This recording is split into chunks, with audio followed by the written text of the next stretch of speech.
An excerpt from a witness report about the murder of company director Sarah Sanders. I worked in the same building as Sarah. I was in my car and I had 30 minutes to spare. I opened my eyeshadow palette and applied my golden eyeshadow as I looked in my mirror in the car. In my mirror, I saw a strange girl, around the age of 14 or 15. She sat in a tree. The girl wore a black leather jacket and a baby blue scarf. On her left arm, there was a small white circle patch with an X in the middle. She had brown curly hair and the brightest eyes. I just assumed she was listening to music and texting like any other normal teenager, so I didn't pay her much attention. But then, as I kept watching, she pulled out a sniper rifle and aimed at something. I looked at what it aimed at, and it was a woman, Sarah Sanders, entering the building. Then in an instant, her head was blown off. I looked back in my mirror and the girl was gone.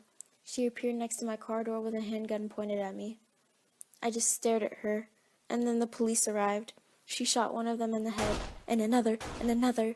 She wiped them out before any of them could shoot her. While I had the chance, I escaped out of the passenger door and ran. I hope the police find her and give her the death penalty. I will never forget the terror I felt.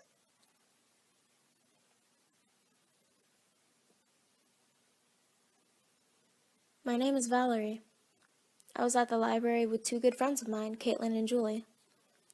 Hey girl, I heard you got a new boyfriend. What's he look like, huh? Julie asked me. Shh, be quiet, I said. He's cuter than Devin. Devin was Julie's boyfriend. Caitlin was single. She didn't like to date and often sat by herself. He's supposed to come here soon, I said. I'm not sure when his wrestling practice starts, so he's going to pick me up. Is that him over there? Caitlin asked me. I peered down at the door opening. Out popped a head with brown hair and blue eyes. Yeah, that's him, I said, smiling. I ran down the stairs of the library and hugged him. I made the other people uncomfortable, but I didn't care. Hey, baby, I said excitedly. Are we gonna go now? I smiled. He returned the smile and held both of my hands. Yeah, it's in a nearby building this time, not the school. Is that okay? He asked. I nodded. I winked at my two friends and they smirked at me. I walked out of the door holding hands with Andy, my boyfriend. We walked around for 5 minutes and we went around a corner to an abandoned hospital. I've heard many stories of teenagers from our school going there to have sex, but I never went. It doesn't interest me. Andy led me inside and everything was empty. There were no wrestling mats or equipment or even people here. I should have never trusted him. Andy handcuffed me while I still held his hand. He looked at me and smirked. Sorry, you're just too hot to pass, he said. I started to scream, but he held a white piece of cloth to my mouth, and the next thing I knew, I blacked out. I woke up naked with my clothes missing. When handcuff was off, I spotted a condom in the corner of the room. And then it hit me. I stood slowly, placing my hands on the wall. The police were searching the area as they always did, and I called for help. I couldn't yell very loud, but they heard me. They ran over and called for backup. I couldn't believe it. I woke up the next morning in my bedroom and just looked up at my ceiling. I touched my face and felt fresh tears on my cold cheeks. I sat up in my bed and stared at the ground. I looked at the corner of my room where my dresser was. My iPhone was on it and it blew up with messages from worried friends. I didn't want to look at anyone. I finally stood up and got dressed for school. I took my dad's pocket knife and slid it in my back pocket. My phone went in the other back pocket. I walked out of my room and didn't bother to eat or greet my parents like I always did. Riding my bike to school, I replayed all of those memories from yesterday in my head. I couldn't get it out. I had an appointment during school. My mom picked me up and drove me to the hospital to see my therapist. After what happened, they suggested I talk to someone about what emotions I was feeling. My therapist's name was Logan. I walked to behavioral health with my mom and sat down in the lobby while she checked me in. Logan walked out about 10 minutes later and smiled at me as he pushed his glasses back up on his nose. "Hello, I'm Logan. Shall we?" he asked. I stood up and sulked over to his office. I sat down in a bright red chair and he grabbed a notepad and looked at me. "Valerie, I know what happened yesterday, but I know you don't want to talk about it. Can we start off with how you felt when you woke up?" he questioned. "Well, I guess I felt lightheaded. I couldn't assess the situation very well. But when it hit me, I wanted to say sad, but that's not what I felt, no. I felt betrayed," I said. He wrote it down on his notepad and adjusted his glasses again. "Define betrayed," he requested. "The world is so messed up. You can't trust anyone. I shouldn't have trusted Andy, but I did. I should have killed him on the spot before he did anything to me." Logan stared at me in disbelief. "Why don't we go to the lobby? I need to speak with your mother," he insisted. I followed him to the lobby, and after he spoke with my mom, he informed me that I was to go to a hospital in Kansas soon. I gave Logan a small glare, and my mom took me back to school to do what I could before I left. I was walking to the bus stop after school when my friend Caitlin walked up to me. "Hey Valerie, are you staying after school today?" I shook my head.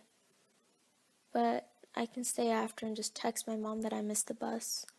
"No," she said, "you'll get in trouble." I let out a sigh. "Oh well." She and I walked to the library together. "So, how are your grades looking?" I asked. "Definitely not like yours," she responded. I had straight A's. She probably ranged in the C's and D's. She pointed downstairs at someone. "Hey, look, it's your boyfriend." I widened my eyes and looked down at him. She didn't know about what happened yesterday. I stayed upstairs and just looked. He looked up at me and ran up the stairs. "Hey," he said, "let's go. I want to get to my wrestling practice as soon as possible." I stared at him in disbelief. Why is he acting like nothing happened yesterday? He grabbed my hand and I went along with it. Caitlin winked at me as I left. I touched my back pocket and made sure my knife was in there. He led me to an area in the woods off base. I went to school on a military base, but that's beside the point.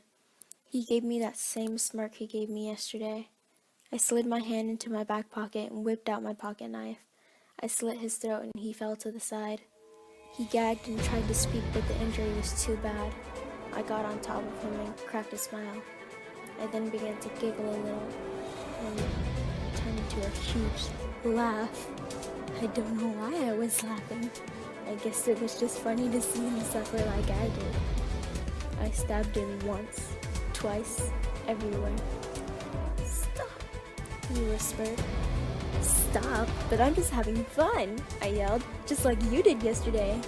I took one final stab and heard people approaching. I ran to the nearest bush and hid there. I found a rifle just lying there and set it up.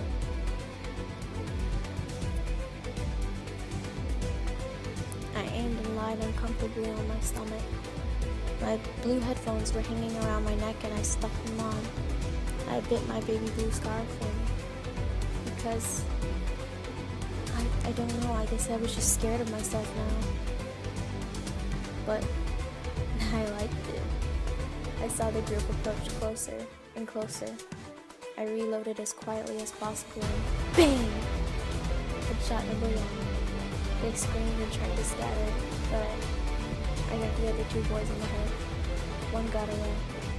It's a shame, but I recognize him. He goes to my school. I'll get him later. I then heard a loud noise. It rang in my ears.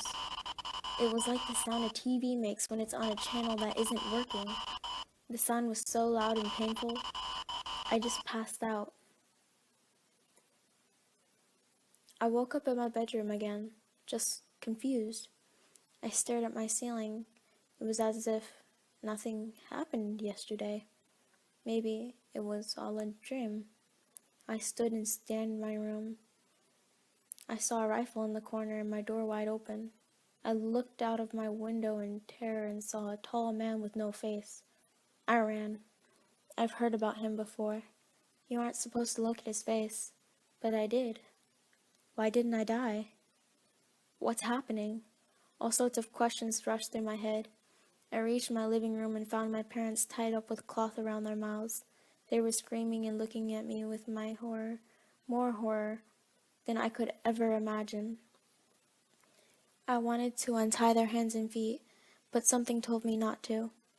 I walked back to my room and picked up the rifle that sat in the corner. I walked back into the living room and pointed it at my mom first. Then I lowered my gun. You know, this world is really messed up.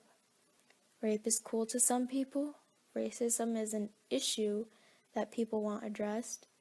No one wants to accept gays. There is terrorism everywhere, and kidnapping is an issue that police don't seem to care about lately. I don't understand.